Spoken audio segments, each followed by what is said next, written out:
An interpreter is a person who conveys orally the meaning of the spoken word from one language to another.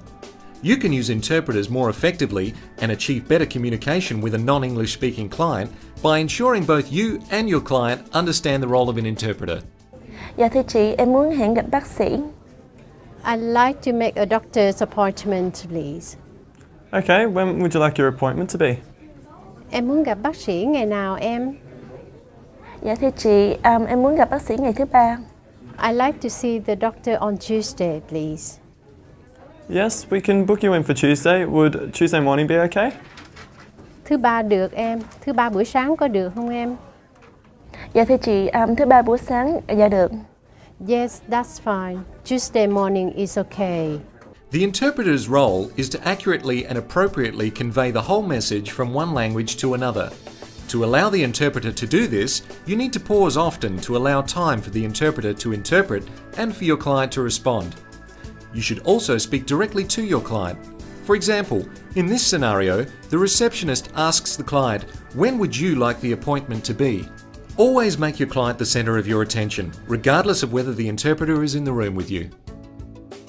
In an on-site interpreting situation, speak directly to your client and maintain eye contact with your client, not the interpreter. You can arrange seating to facilitate communication between you and your client. If you are using an on-site interpreter, a triangular seating arrangement is ideal.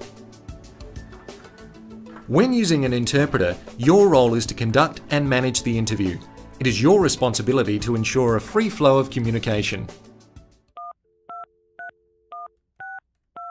The first step in any interpreting situation is to introduce yourself to the interpreter and to brief the interpreter on the situation. As part of the briefing, you can describe the type of telephone you are using. You should also allow the interpreter to introduce themselves to the client. Hello, interpreter. Hello. Hi, my name is Mrs. Edwards. I'm a high school maths teacher. I'm currently here with Mrs. Aiden. Mrs. Aiden's son Dennis is in one of my maths classes, and Mrs. Aiden is here today for a parent-teacher interview. Right, okay. Yep, could you please introduce yourself? Merhaba Bayan Aydın, ben Türkçe tercümanıyım. Yanınızda Bayan Edwards bulunuyor. Oğlunuzun matematik öğretmeni. Merhaba. Okay, we're ready to go. Go ahead, please. Wonderful, great. Thank you for coming, Mrs. Aiden. How are you? You can assist the interpreter to accurately recount what you say by using some simple strategies. Keep sentences short, limited to 1 or 2 ideas per sentence. Use simple language and avoid jargon, and pause often to allow time for interpreting. Be patient with the interpreting process. Sometimes one short sentence in English may require several sentences in the other language. Evet, Deniz üniversiteye girip muhasebe okumak istiyor. Sizce daha fazla ev ödevi yapması gerekiyor mu? Notları nasıl? Dennis wants to go to university and study accounting. Are his grades good enough for that, or should Dennis be doing more homework, you think? Okay, well, I'll have to answer that in 2 parts. Firstly, Dennis is receiving excellent results in all tests and assignments. He's actually one of the best students in his class.